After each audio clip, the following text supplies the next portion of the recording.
Karimov 1938-yil 30-yanvarda Samarqand shahrida tug'ilgan. O'rta Osiyo Politexnika va Toshkent xalq xo'jaligi institutlarini tamomlagan. Turli yillarda O'zbekiston SSR Moliya ministri, Ministrlar Soveti raisi o'rinbosari, Davlat plan komiteti raisi, Qashqadaryo viloyat kompartiyasi birinchi kotibi lavozimlarida ishlagan. 1989-yil iyunda O'zbekiston kompartiyasi markaziy komitetining birinchi kotibi etib tayinlandi. 1990-yil 24-martda Oliy Kengash sessiyasida Karimov O'zbekiston SSR prezidenti etib tayinlandi. Sovet ittifoqi davlatlari ichida birinchi bo'lib O'zbekistonda prezidentlik lavozimi joriy etildi. 1990-yil 20-iyunda O'zbekiston suvereniteti to'g'risidagi deklaratsiya qabul qilindi. 1991-yil 31-avgust kuni Islom Karimov tarixiy voqea O'zbekiston Respublikasining davlat mustaqilligini e'lon qildi.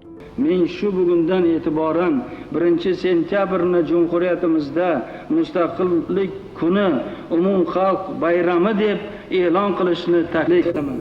1991-yil 29-dekabrdagi saylovda Islom Abdug'aniyevich mustaqil O'zbekistonning ilk prezidenti etib saylandi. O'zbekiston Respublikasi Konstitutsiyasiga qat'iy rioya etishga, zimmamga yuklangan yuksak vazifalarni vijdonan bajarishga qasamyod qilaman.